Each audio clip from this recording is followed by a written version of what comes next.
Assalamu alaikum, dear listener and friends. Today, once again, we are going to discuss 10 more words in this episode. I hope you like it and don't forget to subscribe our my YouTube channel.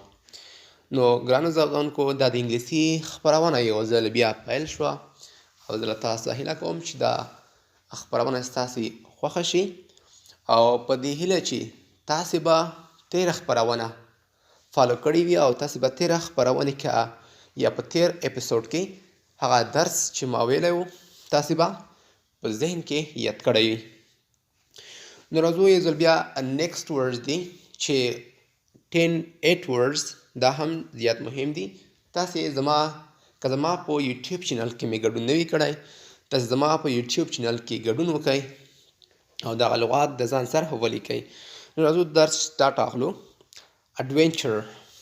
اډونچر کارنامه، خاطره ADVENTURE اډونچر. که تاسې تلفظ کې کومه ستونزه لرئ نو په سان کې موږ تلفظ هم لیکلی دی، په مینس کې په د میډل کې تاسې دا د ځان سره یاد کړئ. The next word is approach. Approach means نږدې کېدل. Approach نږدې کېدل. The third one is carefully. Carefully په احتیاطي ډول، په احتیاط سره.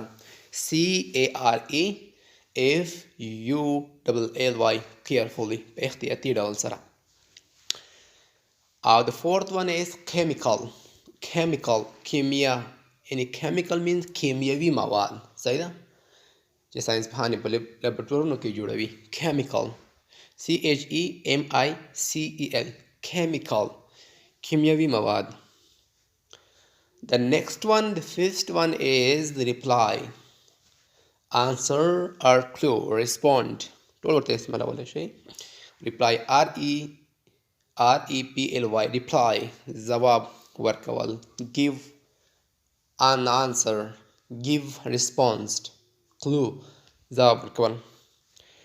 او the sixth one is safe.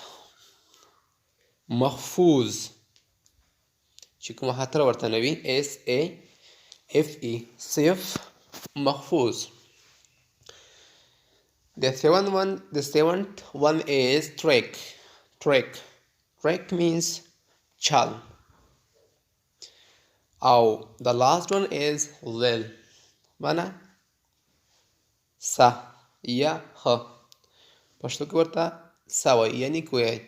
نو ګرانو زده کوونکو دغه و د نن ورځې یو لغتونه چې موږ تاسو ته بیا در وښودل او له تاسو څخه هیله کوو چې که چېرته زما په یوټیوب چینل کې مې ګډون نه وي کړی، تاسې زما په یوټیوب چینل کې ګډون وکئ او هره ورځ چې موږ کومه نیکسټ اپیسوډ پورته کوو ترڅو تاسو ته ورسیږي. نو له تاسو ټولو څخه هیله کوم چې زموږ په یوټیوب چینل کې در سره ګډون وکئ.